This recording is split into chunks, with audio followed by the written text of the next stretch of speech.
चलिए, जैसा कि आप लोगों को मालूम है पिछले टॉपिक में हम लोगों ने क्या पढ़ा था। शायद हम लोग बेसिक प्रोग्राम्स हम लोग पढ़ चुके थे। आज के टॉपिक में हम उसके आगे ले चल रहे हैं, जो कि अभी तक अगर बोलें तो जो हम लोगों ने पीछे पढ़ा था वो सीक्वेंस कंट्रोल इंस्ट्रक्शंस हम लोगों ने पढ़ा हुआ था। आज हम पढ़ेंगे उसके आगे, ठीक पढ़ेंगे, डिसीजन कंट्रोल इंस्ट्रक्शंस पे आएंगे।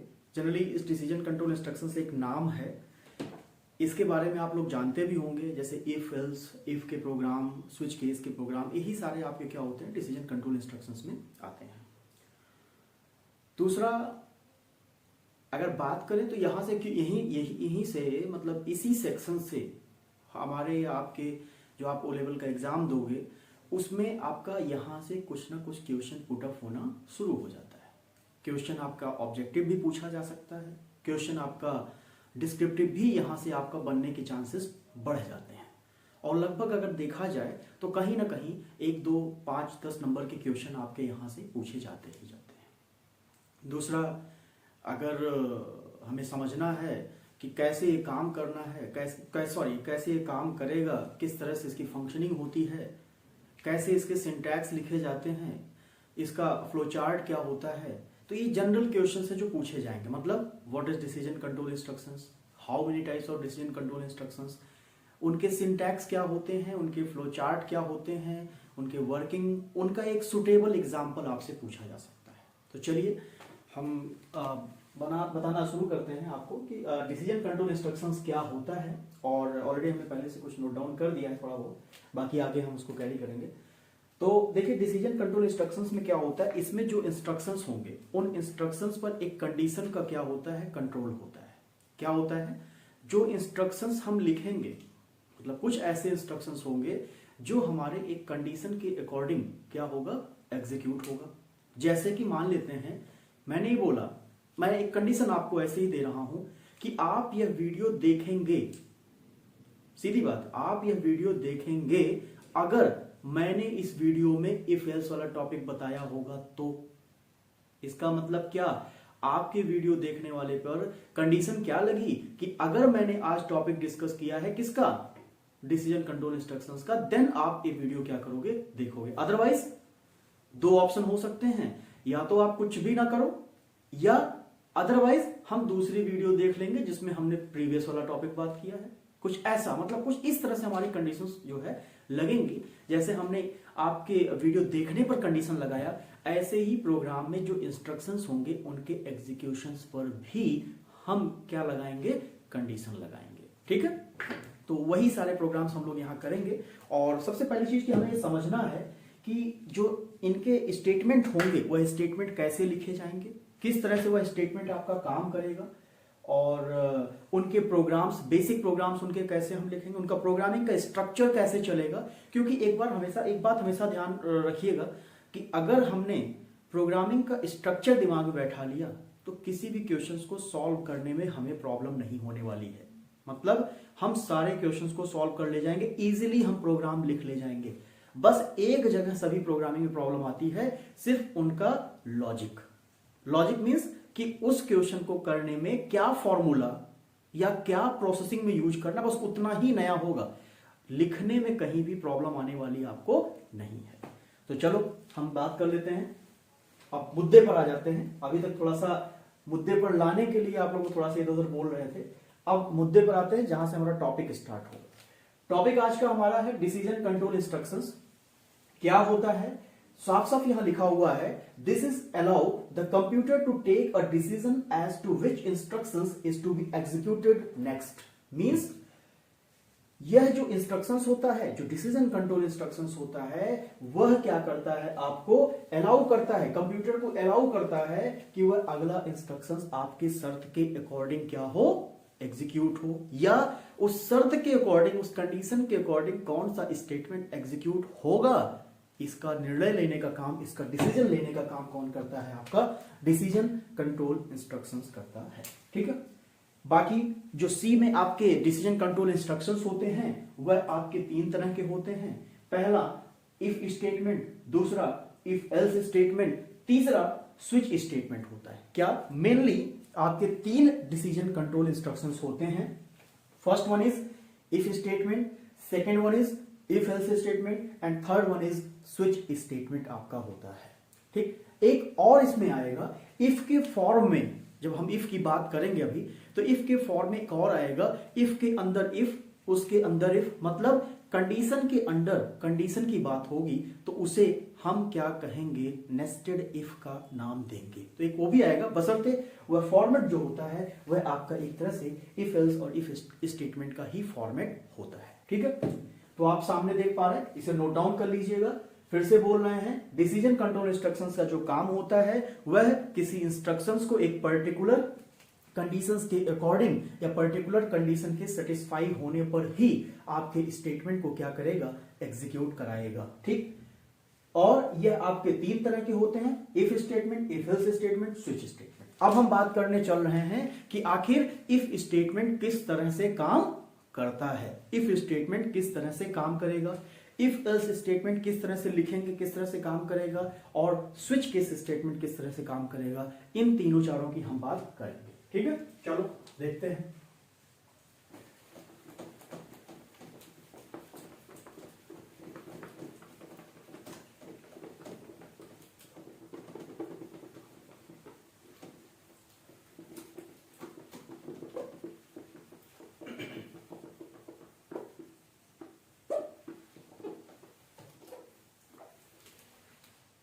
तो हमारा पहला आपका स्टेटमेंट क्या होगा, द इफ स्टेटमेंट। क्या होगा भाई, इफ स्टेटमेंट। तो देखिए, सबसे पहले इसका हम सिंटैक्स जानते हैं कि इसका सिंटैक्स मतलब लिखने का फॉर्मेट क्या होगा। सिंटैक्स में क्या होता है, सबसे पहले इफ आपका एक कीवर्ड होता है, इफ कीवर्ड को लिखते हैं और फिर यहां पर हम क्या लिखेंगे, एक कंडीशन लिखेंगे। क्या लिखेंगे, एक कंडीशन लिखते हैं। कंडीशन के बाद यहां पर एक स्टेटमेंट लिखा जाता है। क्या लिखा जाता है, एक स्टेटमेंट लिखा जाता है और फिर क्या लगा दिया जाता है, सेमीकोलन लगा दिया जाता है। क्या लगा दिया जाता है, सेमीकोलन। इसका एक फॉर्मेट और है, कैसे, इफ लिखा गया, कंडीशन लगाई गई, ठीक है, यहां पे इफ की एक बॉडी लगाई जाती है। अगर हमें सिंगल स्टेटमेंट, हमें इस कंडीशन के अकॉर्डिंग एक सिंगल स्टेटमेंट एग्जीक्यूट कराना है तो हम इस तरह से लिखेंगे। लेकिन अगर हमें एक कंडीशन के अकॉर्डिंग इस कंडीशन के सही या गलत होने पर या सही होने पर हमें मल्टीपल स्टेटमेंट्स एग्जीक्यूट कराना है तो हम कुछ इस तरह से लिखेंगे। मतलब यहां पे कर्ली ब्रेसेस लगाते हैं और उन कर्ली ब्रेसेस के अंदर हम स्टेटमेंट की सीरीज को क्या करते हैं, नोट डाउन कर देते हैं। ठीक है, तो इस तरह से हमारा क्या हो गया, काम हो गया। इस तरह से हमारा इसका सिंटैक्स होता है, लिखने का तरीका होता है। अब इसकी वर्किंग को हम लोग समझते हैं कि आखिर ये जो आपका इफ स्टेटमेंट है कैसे काम करता है, किस तरह से इसका एग्जीक्यूशन होगा, समझते हैं इसको हम।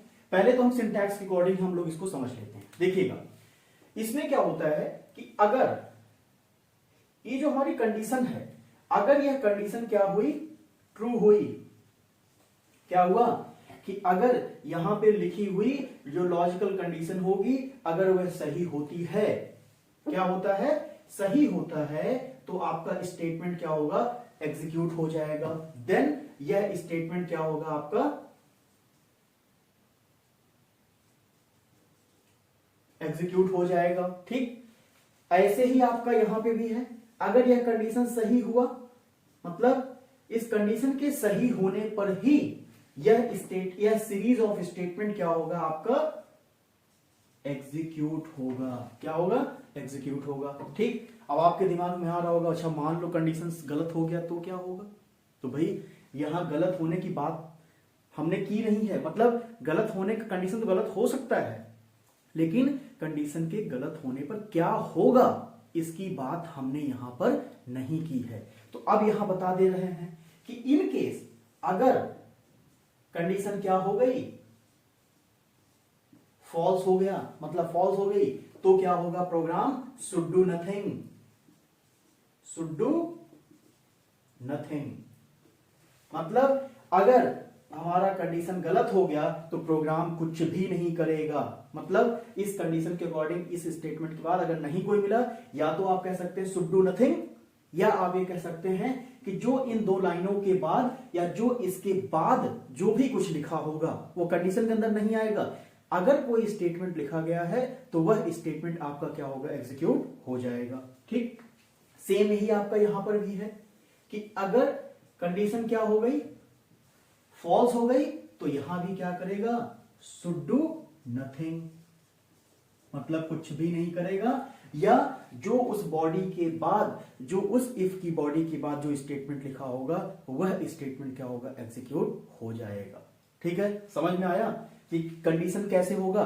मतलब अब इसे हमें अप्लाई करना होगा प्रोग्राम में, तो अभी प्रोग्राम में अप्लाई करने का तरीका हम बता रहे हैं, लेकिन पहले हम सिंटैक्स को समझ लें, पहले हम इसके जो लिखने का फॉर्मेट है उसे समझ लें, क्योंकि हमें जो प्रोग्राम में लिखना है वो उसी ऑर्डर में ही लिखना है और उसी तरह से हमें क्या करना है, इसको लिखना है। ठीक है, फिर से समझ लेते हैं।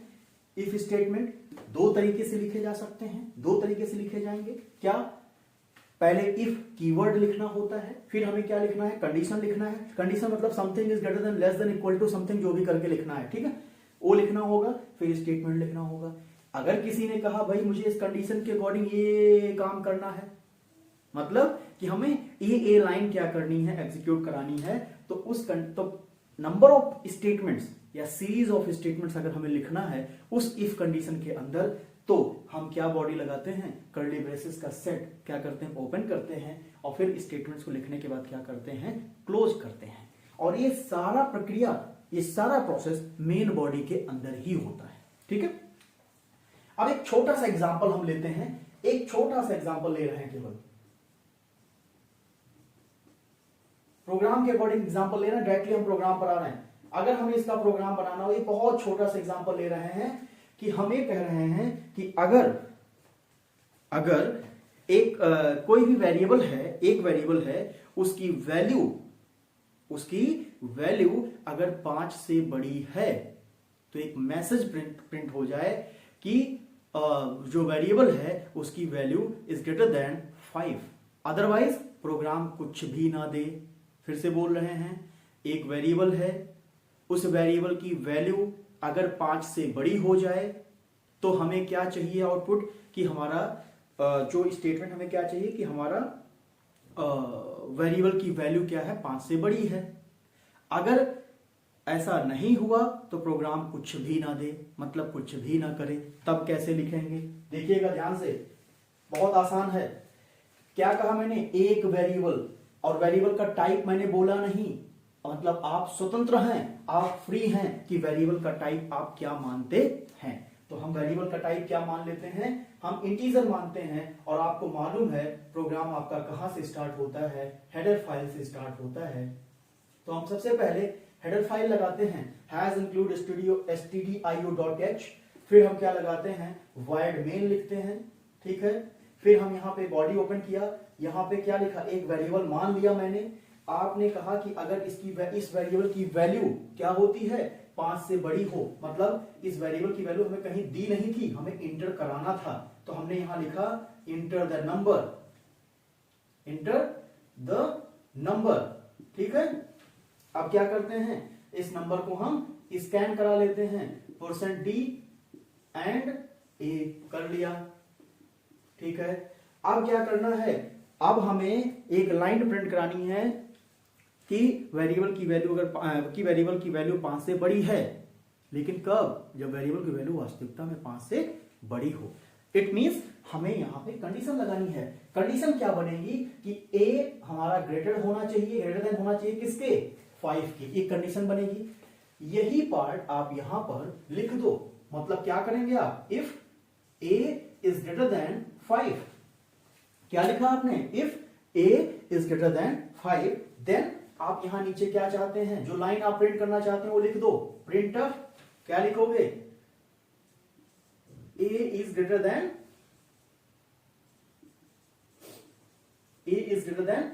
5, हो गया। ठीक, कंप्लीट। अब इस बॉडी को क्या करो, मेन की बॉडी को बंद कर दो। क्या करें, मेन की बॉडी को हम बंद कर दिया हमने। क्या होगा, जैसे यहां पे आया हमसे यहाँ पे मांग रहा है इंटर द नंबर, हमने ए की वैल्यू इंटर करी, ए की वैल्यू इंटर की, मान लिया कि ए की वैल्यू जो हम इंटर कर रहे हैं कितना 5 इंटर कर रहे हैं, 5 इंटर कर रहे हैं, तो 5 यहां आया, 5 is greater than 5, no 5 is greater than 5 नहीं, 5 इज इक्वल टू 5 के है। क्या ये स्टेटमेंट सही है? नहीं, क्योंकि जो कंडीशन है, कंडीशन में कहीं इक्वल टू की बात हमने नहीं की है। इट मींस क्या ये प्रोग्राम कुछ भी आउटपुट देगा? नहीं देगा। क्यों? क्योंकि कंडीशन क्या हो गई? गलत हो गई। फिर से हम प्रोग्राम को एग्जीक्यूट कराए, हम फिर वैल्यू दिए ए की, मान लिया ए की वैल्यू अगली बार मैंने कितना दे दिया? 10 दे दिया। ठीक, 10 दिया तो यहां से हमने 10 दिया, 10 यहां आएगा। 10 is greater than 5, 10 is greater than 5, हाँ एस 10 क्या है आपका 5 से बड़ा है। इट मींस आपका क्या प्रिंट होगा? Print F A is greater than 5, मतलब ए की ए जो ए इस लाइन के नीचे ये स्टेटमेंट जो लिखा है तभी प्रिंट होगा जब ए की वैल्यू 5 से बड़ी होगी, अदरवाइज नहीं प्रिंट करेगा। ठीक, समझ में आ गया? ठीक है, चलो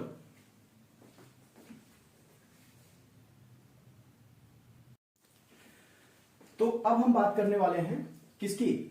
इफ स्टेटमेंट की ही।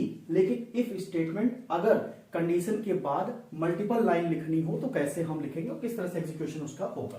तो चलें उसका प्रोग्राम देख लेते हैं, उसका भी छोटा सा, बहुत छोटा सा एक ऑर्डिनरी प्रोग्राम है। सबसे पहले क्या लिखते हैं हम? हैज इंक्लूड stdio.h, ठीक है, void main लिखा। ठीक, फिर क्या करते हैं, हमने मान लिया, हम फिर वही लाइन रख रहे हैं कि अगर a की वैल्यू 5 से बड़ी हो तो क्या आ जाए? 2 लाइन आ जाए, 2 चीजें प्रिंट हो कि या ऐसा कह दे रहे हैं कि a की वैल्यू अगर 5 से बड़ी है तो a की वैल्यू में 1 का इंक्रीमेंट हो जाए, a की वैल्यू में 1 का इंक्रीमेंट हो जाए, मतलब अगर 5 दे तो 6 हो जाए, 7 दे तो 8 हो जाए। कब? जब a की वैल्यू 5 से बड़ी हो तब। तो हम यहां पे लगा दिए, ये ऐसे लगा दे रहे हैं, ठीक है, सेमीकोलन। अब यहां पे a की वैल्यू हम इंटर कर ले रहे हैं, कैसे? वही सेम लाइन लिख करके क्या लिखेंगे? स्टेटमेंट इंटर द नंबर लिख रहे हैं, फिर क्या करेंगे? स्कैन ऑफ %d, और क्या करेंगे? स्कैन ऑफ %d, यहां पे क्या करेंगे? एंड a, ठीक है। अब इसके बाद क्या करेंगे? एक इफ स्टेटमेंट लिखेंगे, फिर यहां पे क्या लिखेंगे? a इज ग्रेटर देन 5, और इस पर हमें क्या करना है? 2-3 काम करना है। मतलब इस पे हमें क्या करना, अगर इसकी वैल्यू क्या हो 5 से बड़ी हो तो आ जाए कि a इज ग्रेटर देन 5 और उसकी वैल्यू उसके a की वैल्यू में 1 का इंक्रीमेंट हो जाए, मतलब 2-3 काम करना है।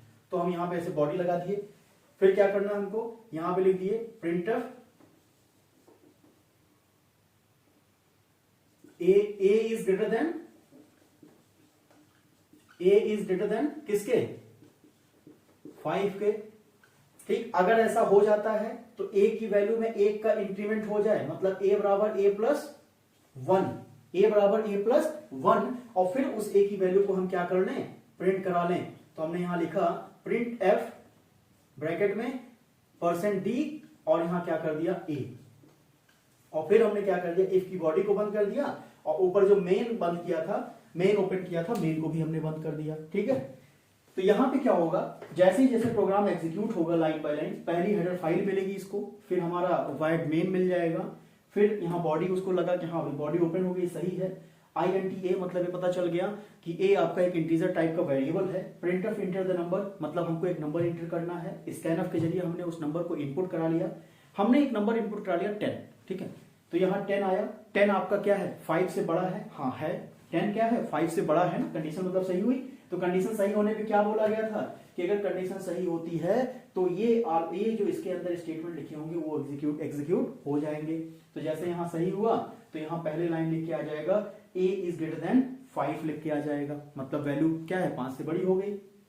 अब इसके बाद a बराबर a प्लस 1, a की वैल्यू हमने क्या दी? 10 दी, तो 10 प्लस 1 मतलब कितना हो गया? 11। तो यहाँ पे प्रिंटअप में क्या हो जाएगा? a की जो नई वैल्यू प्रिंट हो जाएगी वो क्या हो जाएगी?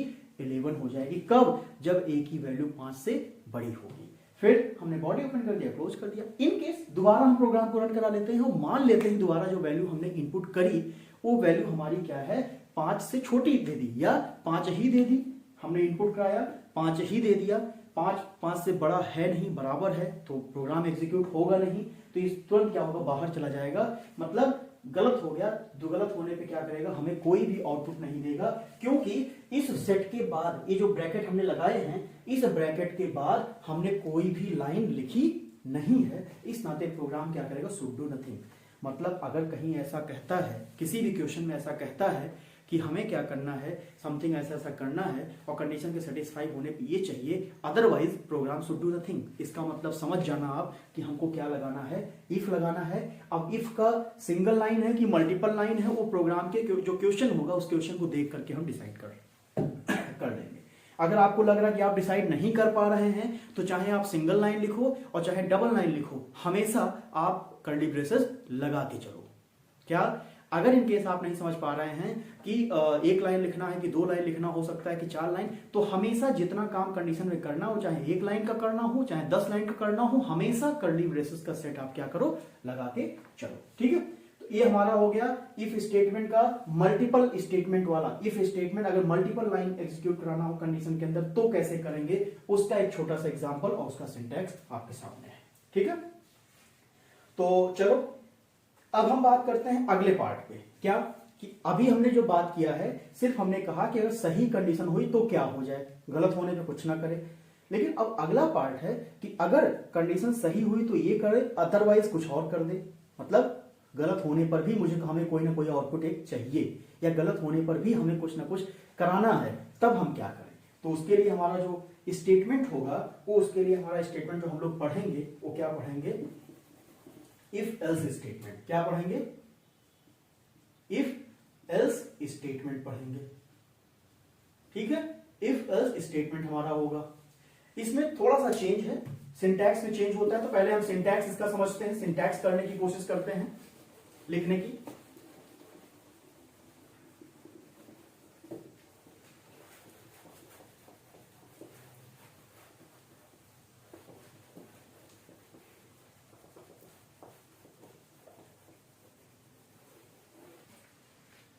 इसका जो सिंटैक्स होता है वो कुछ इस तरह से लिखा जाता है। सिंटैक्स में क्या होता है, पहले इफ कीवर्ड लिखा जाता है, फिर क्या लिखा जाता है, कंडीशन लिखा जाएगा।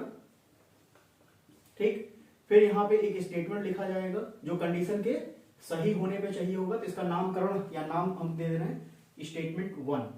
फिर एल्स, फिर हमें क्या लिख देना होगा, स्टेटमेंट 2 सेमीकोलन। ये हमारा हो गया सिंगल लाइन वाला, अगर एक ही लाइन हमें लिखनी है तो। दूसरा, इसी का जो फॉर्मेट है कि अगर मल्टीपल लाइन के साथ लिख रहे हैं तो क्या करें हम, तो कुछ ऐसे होता है। कंडीशन सेम वही चीज, यहां पे ऐसे लगा दो और यहां पे क्या करो, स्टेटमेंट्स को आप लिखते चले जाओ।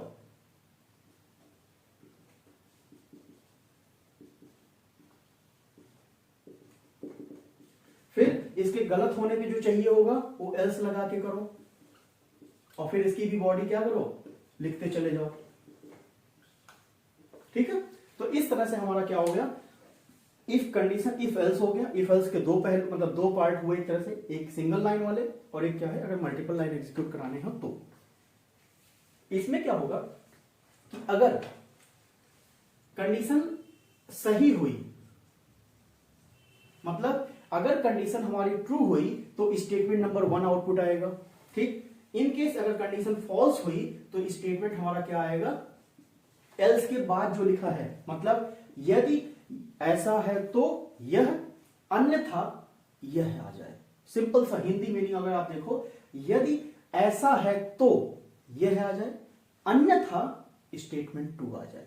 सेम ही चीज, कंडीशन अगर सही है तो जो इफ के ठीक नीचे जो स्टेटमेंट्स लिखे गए हैं, सीरीज ऑफ स्टेटमेंट्स जो लिखे गए हैं वह एग्जीक्यूट हो जाए, अन्यथा हमारा जो एल्स के बाद लिखे गए हैं वह एग्जीक्यूट हो जाए। कब, अगर कंडीशन गलत हुई तो ऐसे ही ये वर्किंग करेगा। अगर कहीं प्रोग्राम में कहा गया, जैसे एक क्वेश्चन है, अगर प्रोग्राम में कहा गया कि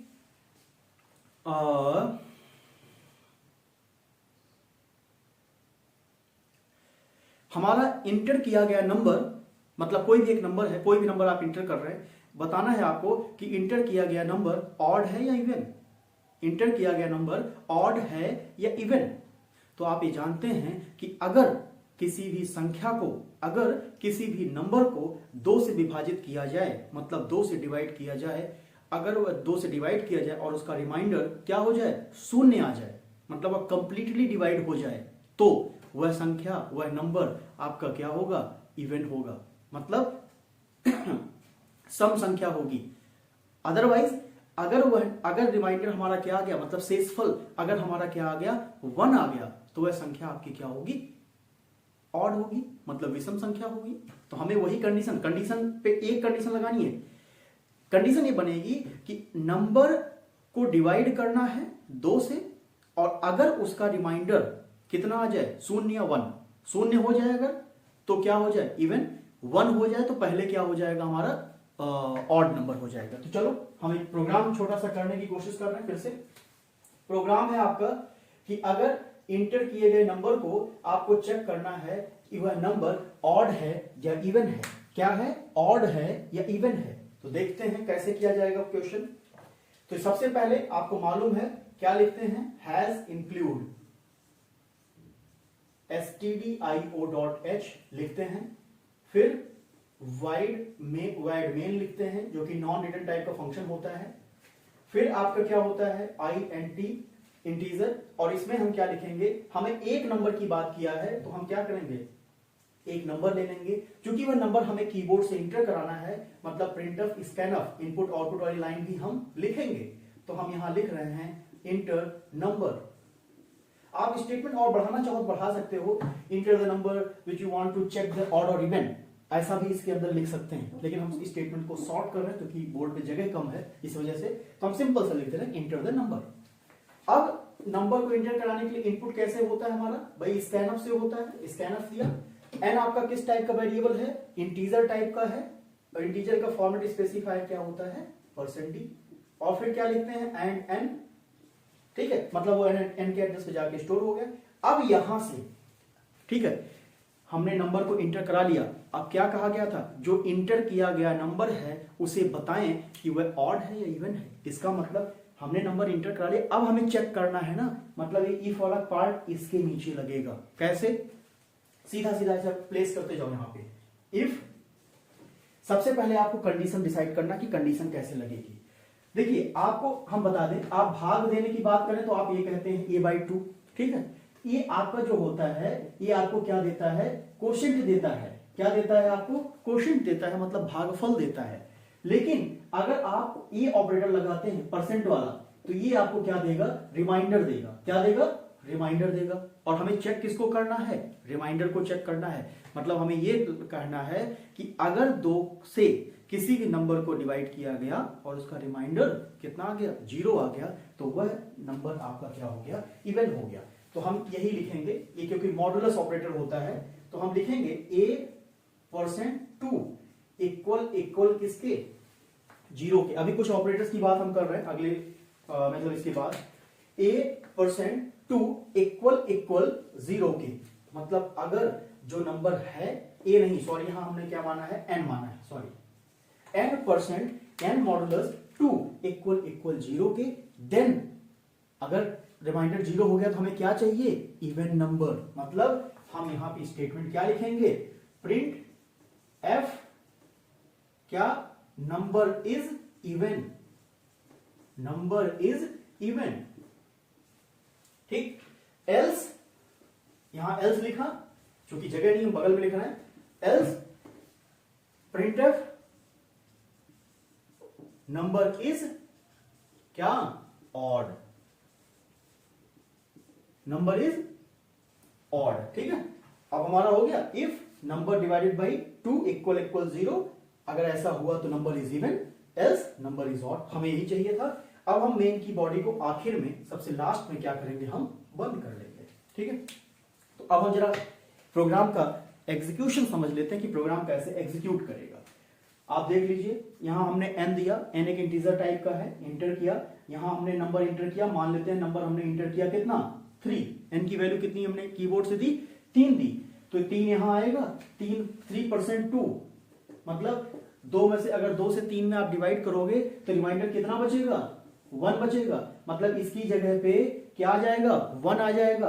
क्या 1 बराबर बराबर 0 के, क्या 1 इक्वल इक्वल 0 के, नहीं, मतलब 1 कभी 1 0 के बराबर हो नहीं सकता है, नहीं। इस वजह से क्या करेगा, ये नंबर इज इवन प्रिंट नहीं करेगा। कहां जाएगा, अगर गलत हुई कंडीशन तो कहां जाएगा, अदरवाइज वाले पार्ट में, मतलब एल्स के बाद स्टेटमेंट क्या लिखा मैंने, प्रिंटफ नंबर इज ऑड, मतलब अगर n बराबर 3 दिया तो नंबर हमारा क्या आ जाएगा, ऑड आ जाएगा, मतलब नंबर हमारा क्या है, विषम संख्या है। ठीक, अगर आपने 4 दिया, 5 दिया, 6 दिया, 6 डिवाइडेड बाई 2, रिमाइंडर 0, मतलब 6% 2, यहां पे कितना आ जाएगा, 0, 0 इक्वल टू 0 के, इस वजह से यहां क्या आ जाएगा, नंबर इज इवन। तो इस तरह से आपका ये प्रोग्राम क्या करेगा, काम करेगा। ठीक है, तो इफ एल्स के अगर हमें प्रोग्राम करने हैं, इफ एल्स स्टेटमेंट के करने हैं, तो कुछ इस तरह से हम क्या करेंगे, करेंगे। अब इसके बाद हम एक छोटा सा इफ एल्स का और इफ का जो पहले बताया था, दोनों का हम फ्लो चार्ट बना दे रहे हैं, ताकि आप समझ जाओ।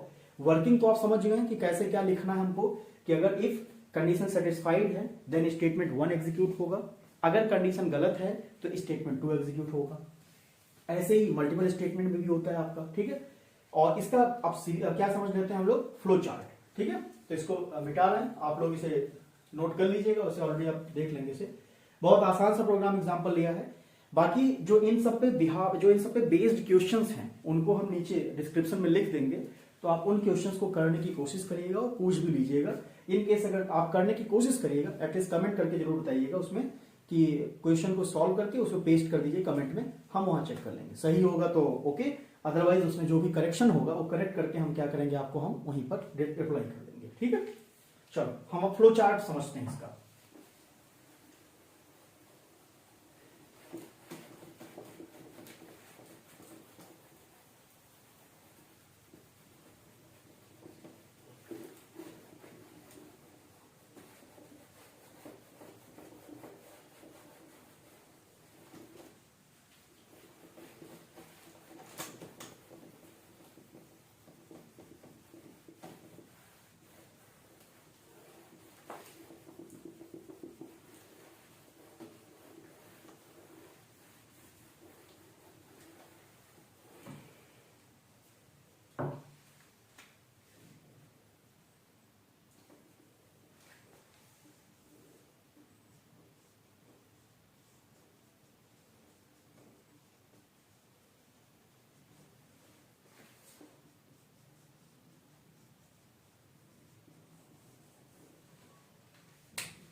तो चलिए हम देखते हैं इफ स्टेटमेंट का फ्लो चार्ट कैसे बनता है और एल्स स्टेटमेंट का, इफ एल्स स्टेटमेंट का फ्लो चार्ट कैसे बनेगा। देखिएगा कुछ फ्लो चार्ट हमारा ऐसे होता है।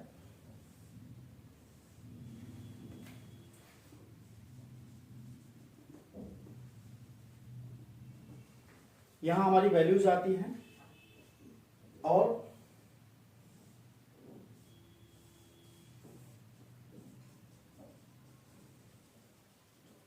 यहां हमारा स्टेटमेंट हो सकता होगा।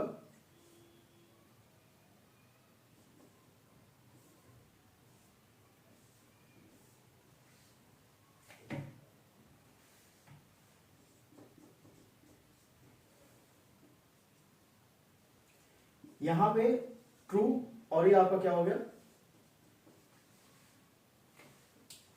एक काम करते हैं क्योंकि फिर से बनाना है, थोड़ा सा चेंज कर देना, क्लियरिटी हो जाए जरा, क्योंकि जंक्शन बन रहा है यहां पे।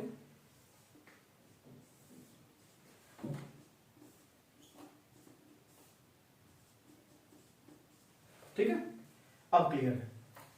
पहले वाले को समझते हैं, इफ स्टेटमेंट का अगर फ्लो चार्ट जो हमारे सामने है। देखिए पहली चीज कि अगर हमें कंडीशनल, मतलब हमारे पास कंडीशंस हैं, तो उसके लिए फ्लो चार्ट में जो आपका शेप होता है, जो आकृति होती है, वो हमारा क्या होता है, डायमंड शेप होता है, डायमंड शेप यूज करते हैं। और जो इनपुट आउटपुट के लिए जो हमारा शेप होता है वो हमारा क्या होता है, पैरेललोग्राम होता है आपका। ठीक है, तो यहां अगर जो यहां पे इस डायमंड शेप में लिखी हुई कंडीशन अगर सही हुई तो हमारा स्टेटमेंट एग्जीक्यूट हो जाएगा, मतलब स्टेटमेंट कह सकते हैं स्टेटमेंट एग्जीक्यूट हो जाएगा। इन केस अगर कंडीशन फॉल्स हुई तो प्रोग्राम सीधा क्या हो जाएगा, बंद हो जाएगा, मतलब स्टॉप हो जाएगा, कुछ भी नहीं करेगा। जबकि यही अगर हमारा किसमें होता है, इफ एल्स स्टेटमेंट में होता है, तो यहां पे दोनों ही सिचुएशन में क्या होता है, हमारे पास कुछ ना कुछ आउटपुट इनपुट कुछ ना कुछ होता जरूर है। मतलब अगर कंडीशन सही हुई तो स्टेटमेंट 1 और कंडीशन गलत हुई तो स्टेटमेंट 2 एग्जीक्यूट होगा।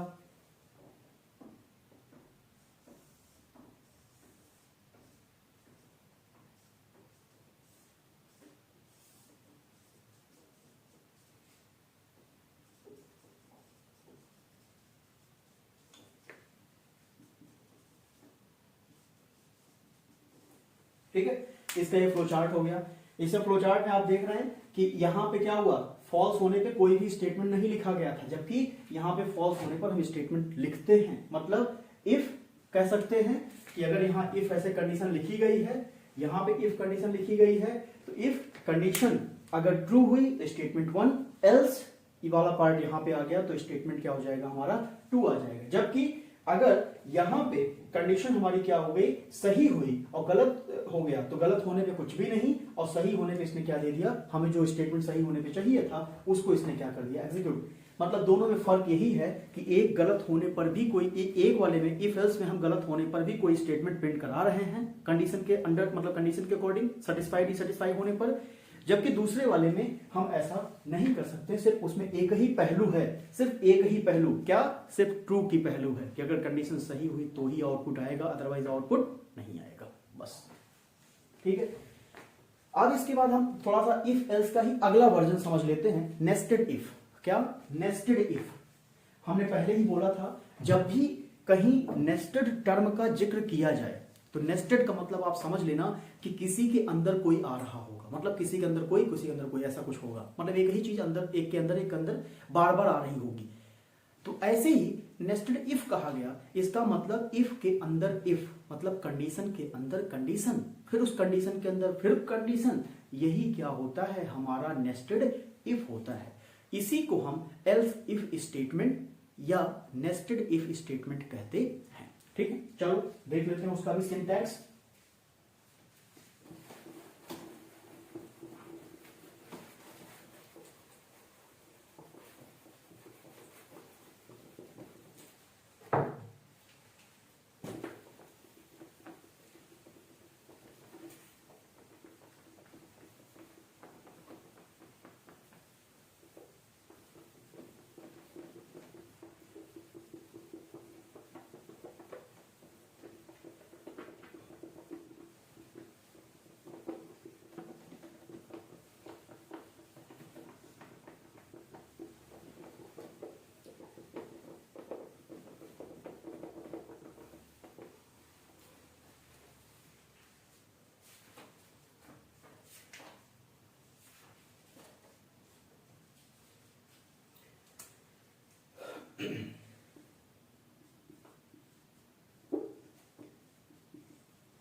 देखिएगा नेस्टेड इफ एल्स स्टेटमेंट में क्या होगा, सेम सब वही है, बस एक के अंदर कई कंडीशन लगी, जैसे यहाँ पे लिखा है, देख लीजिए, इफ कंडीशन 1 लिखा हुआ है, अगर कंडीशन 1 सही हुई तो मतलब ये वाला आएगा, कंडीशन 1 सही हुई, कंडीशन 2 पे आया, कंडीशन 2 भी सही हुई तो ये वाला स्टेटमेंट क्या करेगा, एग्जीक्यूट करेगा, मतलब डू दिस।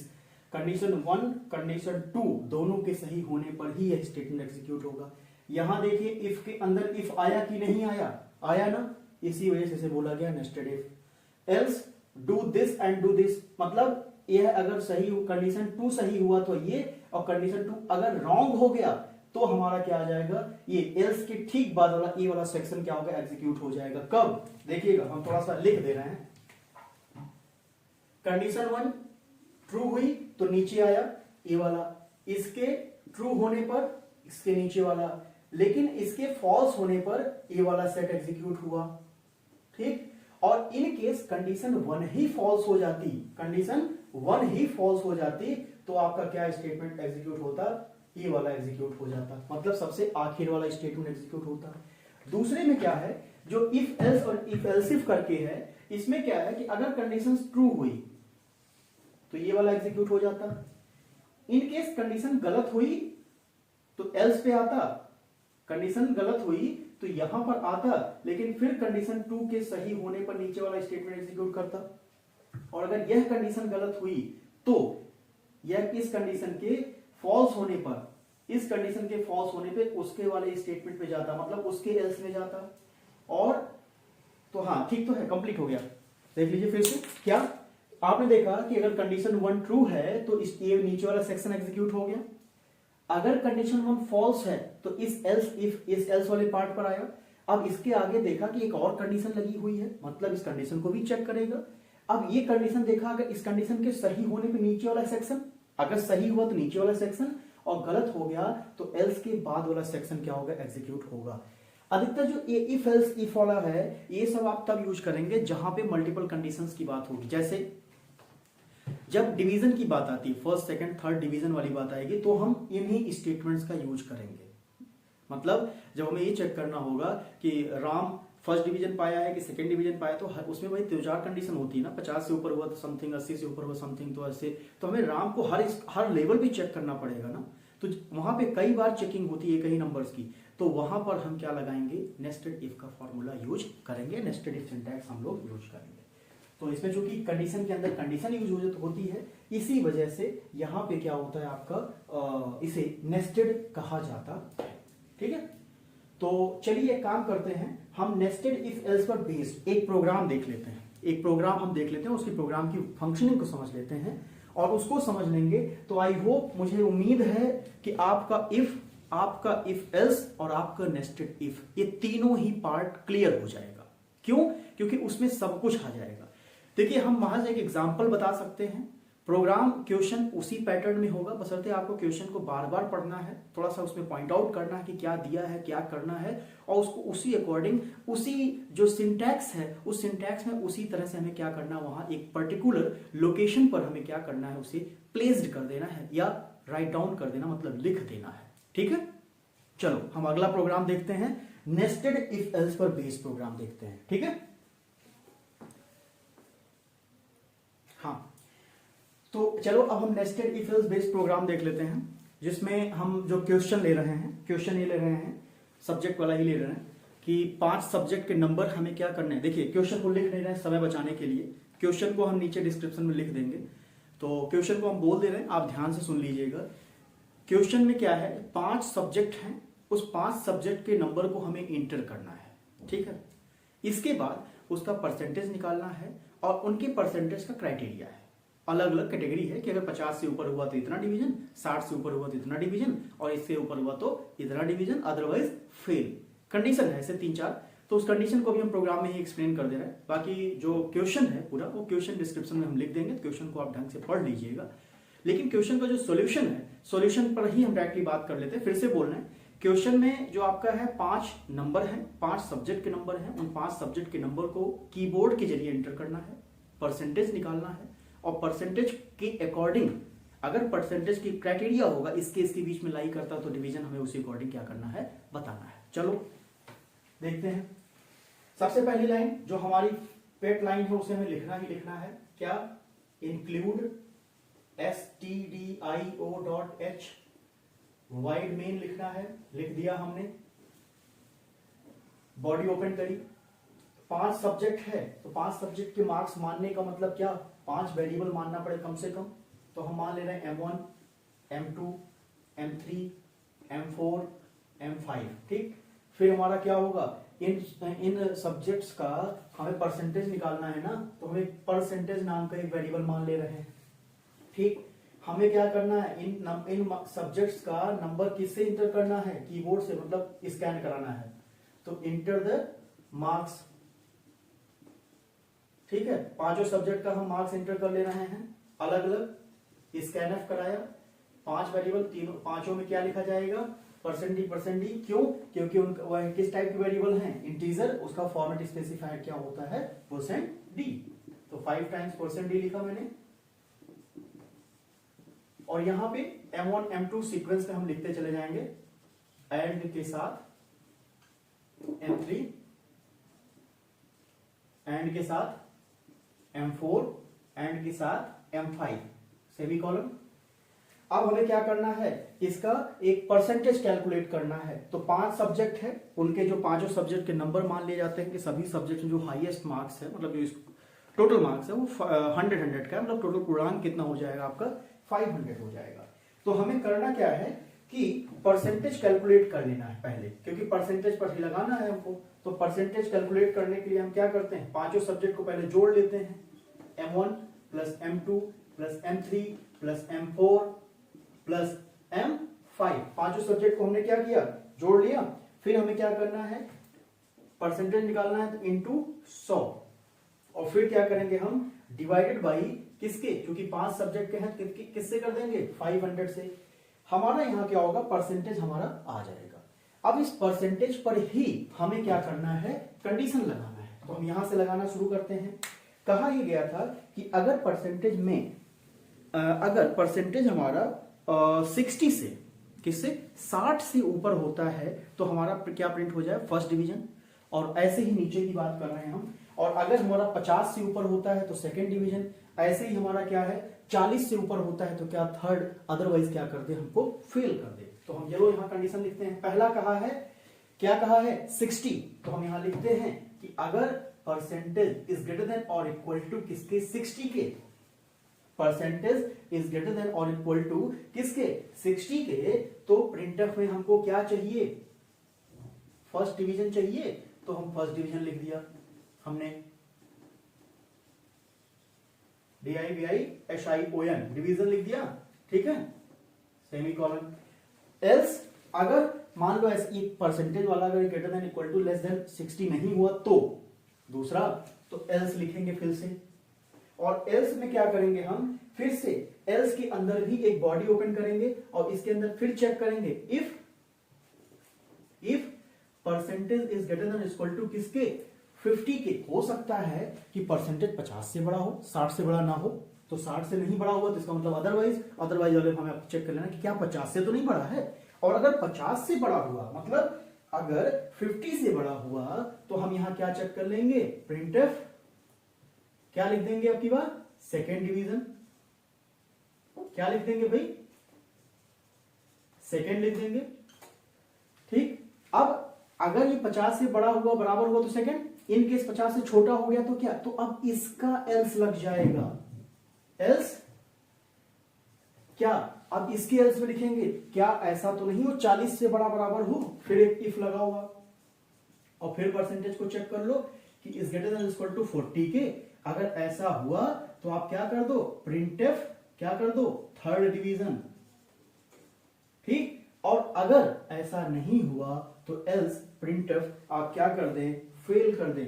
प्रिंटफ क्या कर लीजिए, फेल प्रिंट करा दीजिए।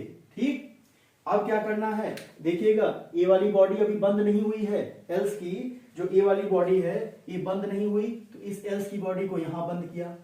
फिर अभी ए वाली भी बॉडी बंद नहीं हुई है तो उसको भी हम क्या करेंगे, यहां बंद करेंगे। और इफ की बॉडी हमने ओपन ही नहीं की थी, हमने एक एल्स की बॉडी ओपन की थी, वो आखिर में बंद हुआ, फिर इस एल्स की बॉडी ओपन की, फिर यहां बंद कर दिया। और जहां जहां बॉडी लगाया ही नहीं, जैसे प्रिंटअप यहाँ एक ही लाइन था, यहाँ बॉडी नहीं लगाया हम लोगों ने, तो कोई बंद करने की और खोलने की जरूरत थी ही नहीं। अब किसको बंद करना है आखिर में? मेन को बंद करना है। तो हमने सबसे आखिर में मेन की भी बॉडी बंद कर दी। समझ लेते हैं जरा एग्जीक्यूट करा करके, वैल्यू को पास करके हम सीख लेते हैं, देख लेते हैं कि प्रोग्राम सही है गलत।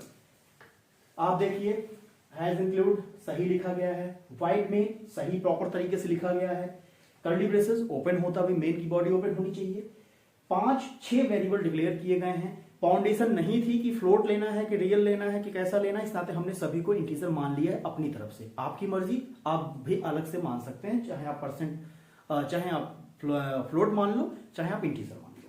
मैंने इंटीजर मान के कर दिया। Printf inter the number, enter the marks, ठीक है, %d। यहां से हम पांचों सब्जेक्ट के नंबर क्या कर रहे हैं? इंटर करा रहे हैं। हम ऐसे ही करा ले रहे हैं। 50-50 सभी में हम 50-50 क्या कर ले रहे हैं? इंटर कर ले रहे हैं। 5 सब्जेक्ट हैं, सभी की वैल्यू M1 M2 M3 हम सबकी वैल्यू हमने क्या दे दी? 50 दे दी, ठीक है। अब वो वैल्यू पांचों M1 M2 M3 की वैल्यू कहां पास होगी? यहां पास होगी। तो जब 5 सब्जेक्ट हैं तो टोटल जुड़ के कितना आ जाएगा? 250, ठीक है। 250 इंटू 100 कितना हो गया आपका? 250 इंटू 100 कितना हो जाएगा? 2 जीरो और बढ़ जाएगा। फिर नीचे क्या है? 500, इससे डिवाइड कर दो। 500 यहां कट गया, ये कट गया, 5 × 5 = 25, 50 हो गया, ठीक। मतलब अगर हम पांचों सब्जेक्ट की वैल्यू मैंने अपनी तरफ से कीबोर्ड से 50-50 इंटर कर दी, तो इस तरीके से परसेंटेज में क्या कैलकुलेट होके स्टोर हो गया होगा?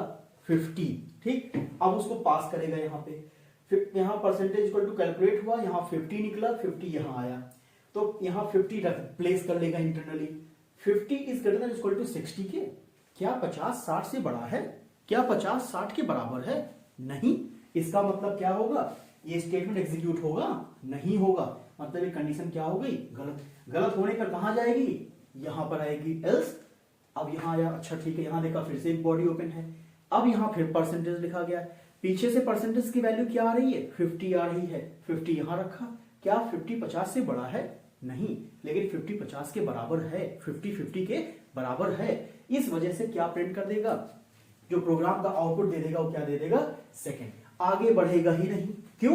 क्योंकि भाई उसको सही मिल गया, वो आगे चेक करने की जरूरत ही नहीं। इन केस हमने कुछ और दिया होता, 10 मतलब पांचों सब्जेक्ट में हमने 10 ही दिया होता, या पांचों सब्जेक्ट में हमने 20 दिया होता, ठीक, मतलब 20 मार्क्स। तो 20 मार्क्स के अकॉर्डिंग अगर 5 सब्जेक्ट हैं तो कितना हो गया? 100, और 100 इंटू 100 क्या हो गया? 100 इंटू 100 मतलब कितना? 10,000, और फिर 500 हो गया, यहां कट गया, बचा कितना? 20। मतलब हम कितना नंबर पा गए? हमारा कितना परसेंटेज पा गए हम लोग? 20% पाए।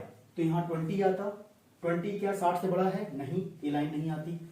20 क्या 50 से बड़ा है? नहीं, गलत हो गया, मतलब यहां पर आएगा। क्या 20 40 से बड़ा है? नहीं, इसका मतलब क्या हो गया? फेल। मतलब अगर तीनों ही कंडीशंस गलत हो जाएंगी तो ही फेल आएगा। अगर उन तीनों में कहीं एक भी सही हो गया तो हमारा आउटपुट क्या आ जाएगा? पास आ जाएगा, ठीक है। पास या फर्स्ट सेकंड थर्ड डिवीजन हमारा क्या होगा? आ जाएगा, ठीक है। प्रोग्राम को समझिएगा। क्वेश्चन को हम डिस्क्रिप्शन में नीचे अभी लिख देंगे, ठीक है। आप लोग डिस्क्रिप्शन में क्वेश्चन देख लीजिए, और भी इसी तरह के क्वेश्चन हम नोट डाउन कर देंगे, उनको करने की कोशिश करिएगा। आई होप कि आप लोग डिसीजन कंट्रोल इंस्ट्रक्शंस को समझ गए होंगे और उसकी फंक्शनिंग को भी समझ गए होंगे, कैसे फंक्शन करता है और कैसे ये काम करता है और किस तरह से इसमें चीजें होती हैं, ठीक है। चलो फिर हम मिलते हैं नेक्स्ट लेक्चर में, फिर नेक्स्ट टॉपिक के साथ, जिसमें टॉपिक हमारा होगा स्विच केस स्टेटमेंट और फिर हमारा होगा लूप। तो आई होप कल तक वो आपको मिल जाएगा, ठीक है। चलो करें।